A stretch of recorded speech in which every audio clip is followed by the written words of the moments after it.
Hello guys, मैं doctor Yusuf. आज हम डिस्कस करेंगे कमर का दर्द यानी PIVD के बारे में। इसको आम जुबान में स्लिप डिस्क भी कहते हैं। इसमें क्या होता है कि स्लिप डिस्क में हमारी रीढ़ की हड्डियों के बीच में एक सॉफ्ट जेली जैसा पदार्थ पाया जाता है जिसको हम डिस्क कहते हैं। अब वो डिस्क या तो दब जाए या फिर अपनी जगह से हट जाए। उसकी वजह से जो नर्व रूट पे कंप्रेशन यानी कि दबाव पड़ेगा, उसकी वजह से ये दर्द होता है। इसमें दर्द कई बार बहुत सीवियर होता है, कई बार इतना ज़्यादा सीवियर नहीं होता है, कई बार खाली जकड़न होती है।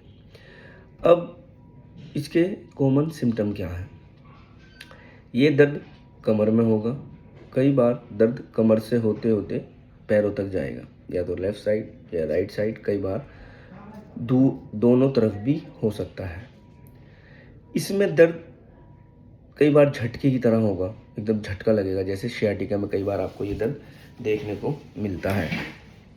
कई बार ये देखने को सियाटिका में ये दर्द ज़्यादातर इसी तरह का दर्द सियाटिका में भी होता है। इसमें कई बार पैरों में सूजन, झुंझुनाहट या सुनपन होना भी शामिल है। और कई बार ये दर्द झुकने की वजह से बढ़ता है, कई बार बहुत देर तक बैठने की वजह से ही बढ़ता है, कई बार ये दर्द ज़्यादा चलने की वजह से भी बढ़ता है। तो इस तरह का इसमें दर्द होता है। अब इसके कोज क्या है? इसमें दर्द के कारण क्या है? नंबर 1, जैसे कि वेट लिफ्टिंग की वजह से स्लिप डिस्क हो सकता है। वेट लिफ्टिंग, आपने एकदम अचानक से बहुत ज़्यादा वेट उठा लिया, उसकी वजह से स्लिप डिस्क हो सकती है। अचानक से झुकने की वजह से भी कई बार स्लिप डिस्क हो जाता है। जैसे आप सो के उठे, शरीर आपकी बॉडी आपका कोई वार्म अप आपने किया नहीं है, बॉडी आपकी एकदम ठंडी है और अचानक से एकदम आप उठ गए, तो कई बार उसकी वजह से भी स्लिप डिस्क हो जाती है। कई बार प्रोलॉन्ग सिटिंग की वजह से भी आपको ये दर्द हो जाता है। और कई बार आजकल जो देखने को ज़्यादा मिल रहा है वो यंग एज में भी मिल रहा है, ओल्ड एज में भी मिल रहा है, और डायबिटिक पेशेंट को भी मिल रहा है। डायबिटिक पेशेंट में तो मोस्ट प्रोबेबली डायबिटिक न्यूरोपैथी होती है, उसकी वजह से पैरों में झंझनाहट, सुनसुनाहट, सुन पड़ना, मिर्ची जैसी लगना, चींटी जैसी रेंगना आदि सामने आते हैं। सेकंड, अगर बहुत ज़्यादा ओल्ड एज है और ओल्ड एज में जो चेंजेस आते हैं नॉर्मल बॉडी के अंदर, हड्डियां का कमज़ोर हो जाना, हड्डियों के बीच का गैप बढ़ जाना, उसकी वजह से भी ये डिस्क हो सकता है। फिर कई बार क्या होता है कि इसमें बहुत ज़्यादा नस दबी है, बहुत ज़्यादा नस दब गई है, या फिर कोई एक्सीडेंटल जिससे नर्व कोड की इंजरी हो गई है, स्पाइनल कोड की इंजरी हो गई है, उसमें कई बार यूरिन का पता नहीं चलता है, पोटी का पता नहीं चलता है, हाथ पैरों की मतलब दोनों पैरों की ताकत भी कम कई बार हो जाती है। कई बार फुट ड्रॉप भी, मतलब पैर का लटकना भी देखने में आता है। अब इसके कारण में फिर आपको ये सारी चीज़ें देखने को मिलेंगी। फिर दूसरी चीज़ होती है कि आपको अपने लाइफ स्टाइल को कैसे चेंज करना है और किस किस वजह से ये स्लिप डिस्क हो सकती है, उन कारणों से बचना है, अपनी लाइफ स्टाइल चेंज करना है। अगर आप ज़्यादा वेट उठाते हैं तो आप बिल्कुल नहीं उठाइए। अगर आप जिम भी जाते हैं, जो आजकल की यंग जनरेशन ताव में आकर के शो ऑफ करने के लिए कि अभी मैंने आज इतना वेट मारा, आज मैंने इतना वेट मारा, आज मैंने इतना वेट मारा, तो वो बिल्कुल हरगिज़ ना करें। अगर आप जिम भी कर रहे हैं और आपका कोई भी वेट लिफ्टिंग वाला पार्ट है तो आप अपने ट्रेनर से ही पूछें, जैसा वो कहे आप उसके इंस्ट्रक्शन को फॉलो करिएगा, तभी ठीक रहेगा, है ना। अंधाधुंध करने से आपको बहुत ज़्यादा नुकसान हो सकता है। अगर आपका वज़न बड़ा है तो आप अपना वज़न कम करिए, क्योंकि अगर वज़न बढ़ेगा तो पूरा बॉडी का वेट आएगा तो हमारी स्पाइन पे ही ना। तो हमारा बॉडी वेट कम करना है, जो कि स्पाइन पे प्रेशर ना पड़े, दबाव ना पड़े, वज़न ना पड़े। ये सारी चीज़ें। सेकंड, कि आजकल जो हम देख रहे हैं हमारा बेड और उसके ऊपर गद्दे, मैट्रेस जो है वो इतने सॉफ्ट आ रहे हैं आजकल कि आप उसमें 4-4 इंची 6-6 इंची नीचे दब जा रहे हैं, तो उसमें हमारा पोस्चर टेढ़ा हो जाता है ना। तो पोस्चर टेढ़ा होने की वजह से भी ये दर्द हो सकता है। तो आप ऐसे बेड पे सोइए जो कि बहुत ज़्यादा सॉफ्ट भी ना हो और बहुत ज़्यादा हार्ड भी ना हो। हम लोग जो मोस्ट प्रोबेबली प्रिस्क्राइब करते हैं इसमें ये करते हैं कि आप जो पहले चलते थे घरों में ऊन के गद्दे, है ना, जो ऊन के गद्दे होते थे वो नॉर्मल वाले, उस पर लेटना है, आपको सीधा लेटना है।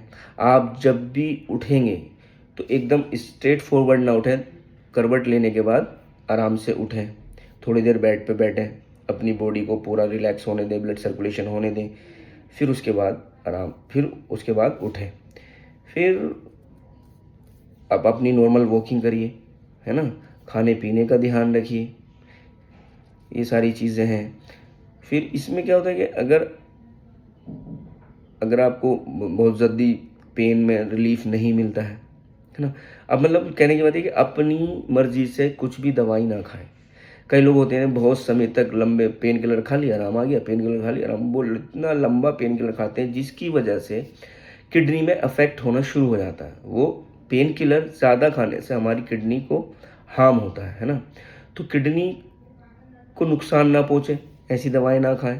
तो आप अपने डॉक्टर के पास जाइए, जो भी आपके डॉक्टर्स हैं पास में, न्यूरो फिजिशियन हो या फिर न्यूरो सर्जन हो, आपको बताएंगे कि कौन सी दवाई किस टाइम खानी है। अपनी मर्ज़ी से कुछ भी पेन किलर ना खाएं, अपनी लाइफ स्टाइल चेंज करें, है ना, अपनी लाइफ स्टाइल चेंज करें, बहुत ज़्यादा पेन किलर ना खाएं, ये सारी चीज़ें। फिजियोथेरेपी करवाइए। फिजियोथेरेपी में भी आप किसी अच्छे फिजियोथेरेपिस्ट की सलाह से ही एक्सरसाइज करिए, जो वो एक्सरसाइज बताएंगे, बैक स्ट्रेंथ वाले एक्सरसाइज वो आपको फिजियोथेरेपिस्ट बताएंगे कि सर आपको ऐसा करना है या मैम आपको ऐसा करना है। अपनी मर्जी से कुछ भी ना करें।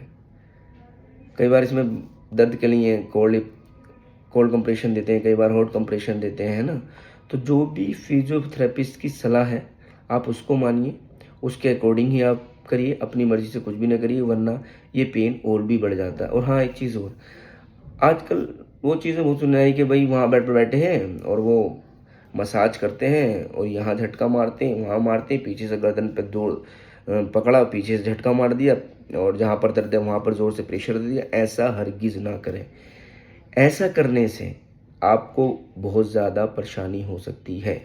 अगर वो उस जगह पर रूट कंप्रेशन ज़्यादा हो गया, समझ रहे हैं आप बात को, तो आपको पेन भी बहुत ज़्यादा बढ़ सकता है, आपके पैरों की जान भी जा सकती है, ताकत भी जा सकती है आपके पैरों की, आपके पैरों में परमानेंट सुनपन भी रह सकता है ना। तो ऐसा हरगिज़ ना करें कि उनके पास, आजकल देखा होगा मैंने भी सुना है कई बार कि वहाँ पर एक पहलवान जी हैं, वहाँ पर एक बाबा जी हैं, वहाँ पर एक वैद्य जी हैं। तो ऐसा बिल्कुल ना करें।